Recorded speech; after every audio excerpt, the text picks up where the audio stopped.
조국혁신당 최대 위기죠. 지난 주말에 지도부가 물러났지만 늦었다 또는 조국 지키기에만 급급했다 이런 비판도 연이어서 계속 꼬리에 꼬리를 물고 있습니다. 그런데 오늘 피해자 측이 알려지지 않았던 얘기를 하나 꺼냈습니다.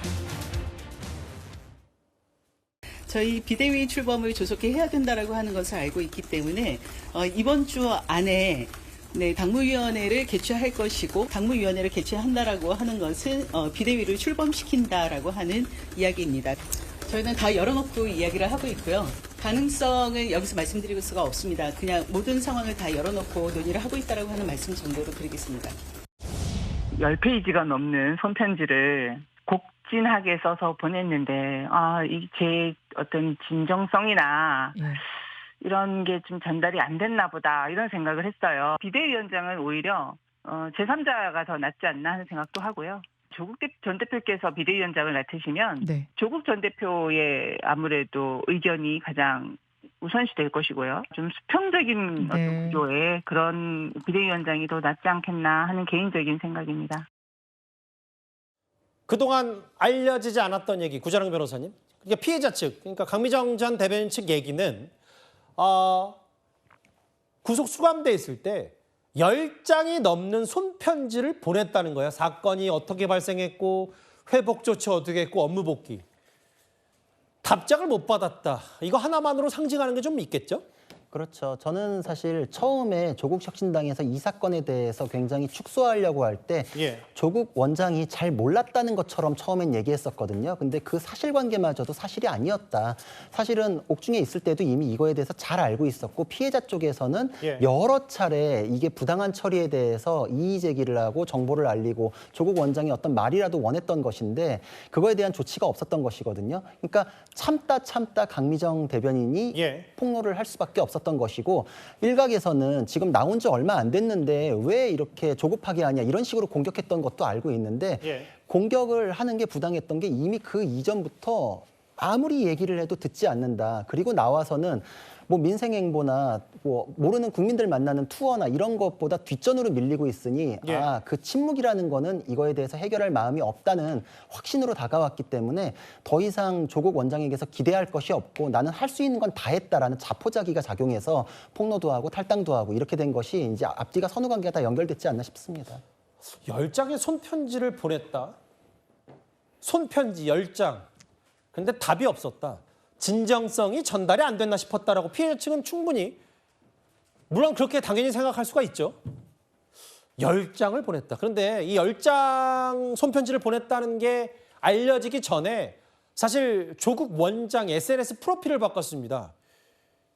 귀를 기울이는 그러니까 뭐 마치 해몽을 하자면 민심에 좀 귀를 기울이겠다라는 건데 글쎄요. 10장 손편지를 보냈는데 답장이 없었다와 저 프로필 바꿔서 귀를 기울이는 사진과 그 성신 부의장님 저희가 어떻게 해석을 해야 되는 거예요?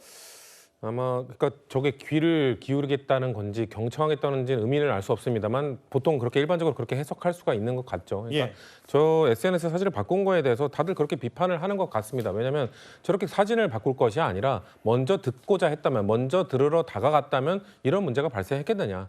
강민숙 고문이나 강미정 전 대변인 역시 조국 혁신당에서 제대로 된 대처를 못했음에도 불구하고 꽤 오랜 시간 기다려준 거거든요. 그러니까 조국 전 대표에 대한 기대감 그리고 조국 전 대표라면 문제를 해결해 줄 수 있다는 그런 희망 이런 걸 갖고 기다려준 건데도 불구하고 나온 다음에 만약 조국 전 대표가 뭔가 자맹을 한다던가 일정을 하지 않았으면 조금 더 기다려줄 수도 있었을 겁니다. 근데 SNS 활동 엄청나게 활발하게 하면서 전국 일정을 소화하지 않았습니까? 그런 걸 보면서 강민숙 고문이 이런 얘기를 했죠.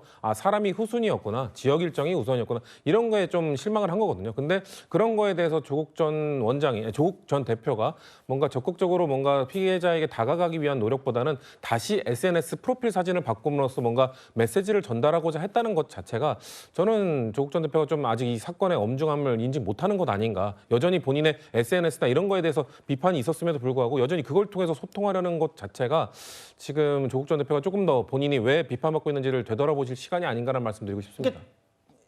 다시 이제 뒤늦게 생각해서 퍼즐을 맞춰보니까 시간 흐름이 그런 거예요.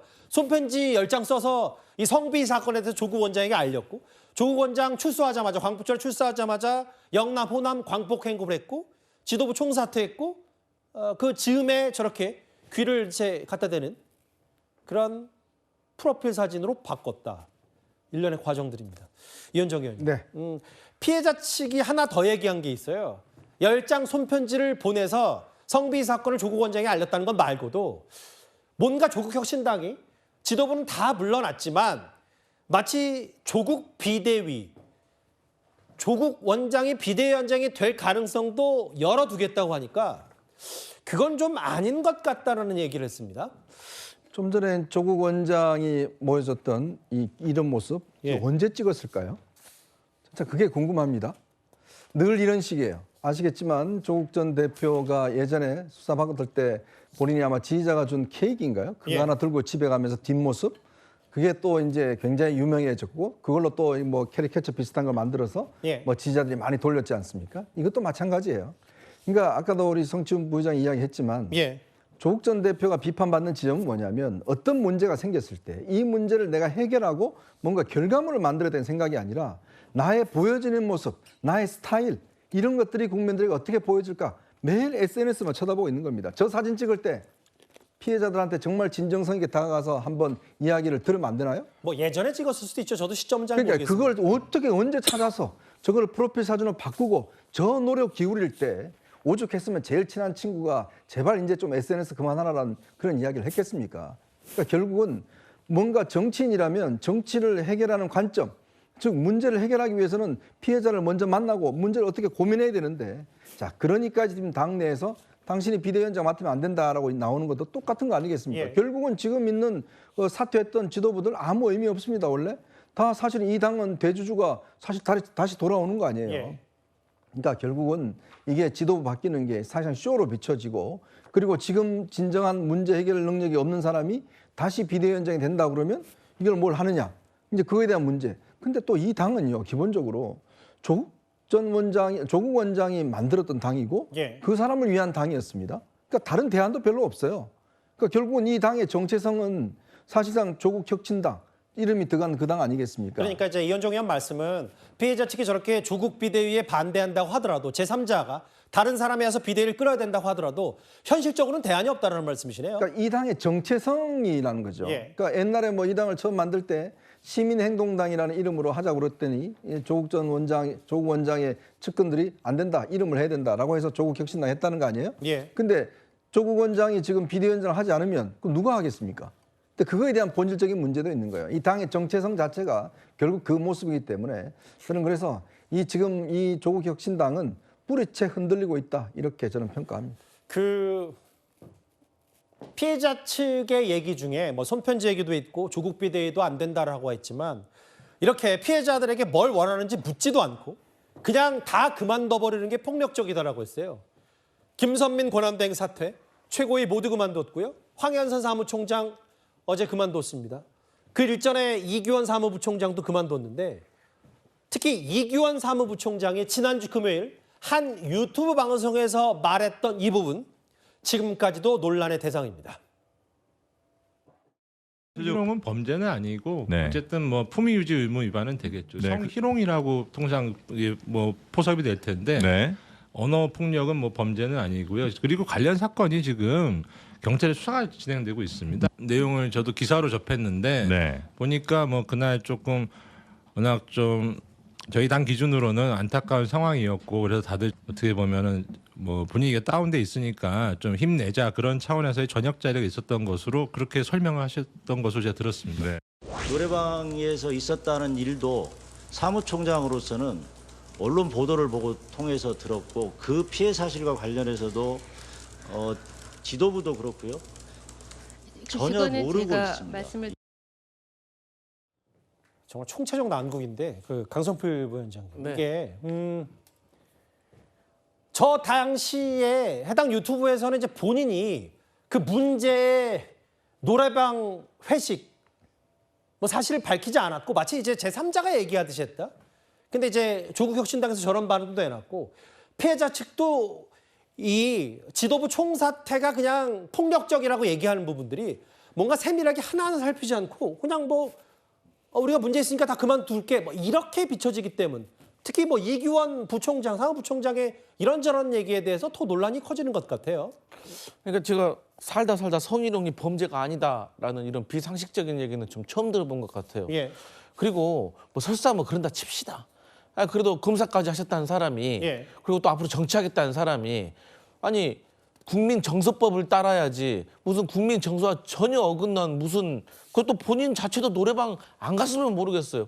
본인도 노래방하고 같이 있었다는 거 아니겠어요. 예. 그러면 그 상황에서 본인이 정말 그 당의 사무부총장이었다면 제대로 처신했었어야죠. 근데 지금 와서 한다는 말이 오히려 국민들을 더 화나게 만드는 것이고 조국 혁신당을 더 위기로 몰아넣는 것이고 그리고 지금 조국 혁신당의 뭐 지도부라든지 고위 핵심 당직자들이 다 지금 사퇴한다고 하잖아요. 예. 그게 문제. 그러면 오히려 피해자들이 더 화가 날 수도 있어요. 예. 지금 이 상황에서는 피해자들한테 가가지고 진솔하게 사과하고 마음을 풀어주고 그러한 것들이 필요한 것이지 예. 이렇게 뭐 다 그만두면 끝나는 겁니까? 그리고 저는 무엇보다도 아직까지도 이 조국 혁신당의 고위 당직자들이 예. 조국 전 대표에게 불똥 안 튀게 하려고 예. 모든 화살은 나에게 돌려달라. 이런 식의 메시지가 저는 더 잘못됐다고 생각해요. 황현선 사무총장이 그런 얘기를 했나요? 네. 다른 날도 아니라 12월 15일. 이거는 글쎄요. 아직도 좀 이해가 잘 되진 않는데 뭐 일단 이것 또한 또 제대로 한번 뜯어보고 뭐가 문제가 있으면 처음부터 끝까지 뭐 비대위가 꾸려진다면 이거부터 다 손봐야 될 텐데 뭐 이 불똥은 사실 민주당으로도 튀었고 실제로 주말에 최강욱 교육연수원장이 자진 사퇴를 했습니다. 구자령 변호사님. 오늘 정청래 대표가 사과를 했어요. 민주당이 이렇게 되면 일단락이 되는 겁니까? 일단락이 될 수가 없죠. 그 처음에 이분을 선임을 했을 때부터도 제가 이 자리에서부터도 교육이란 거랑은 정말 맞지 않는다. 다시 복권이 되자마자 어떤 자리를 맡기는 것 그 자체도 부적절하지만 저 사람은 전과뿐만 아니라 당 내에서 보좌진 협의회에서 우리가 피해를 입었다라고 해서 당원들이 피해를 얘기하면서 징계가 진행이 됐던 분이거든요. 예. 심지어 2번 됐었어요. 그것도 성과 관련된 막말을 해가지고 짤짤인지 쌍디귿인지 이거에 대해서 한 번 있었고 암컷 발언 한 번 있었고 6개월 이렇게 징계를 받았는데 그런 사람이 과연 교육과 맞겠는가라고 했는데 민주당에서는 그게 잘된 인사라 그러시더라고요. 그러면은 문제 있는 사람을 그 자리에 앉혀놓은 정청래 대표에 대해서도 책임론이 불거질 수밖에 없는 것이죠. 예. 잘못하는 사람에 대해서 또 등용한다라는 거는 그릇된 사인을 주는 것이거든요. 예. 이거에 대해서는 그 카르텔 안에 들어가 있기만 하면은 문제 안 돼. 또 그냥 챙겨줄 수 있어. 조국 땅에서 벌어진 일도 비슷해요. 예. 그냥 우리가 조국한테 미안하다라고 하는 건 조국에 대한 충성심을 보여주면 나는 다시 등용될 거니까.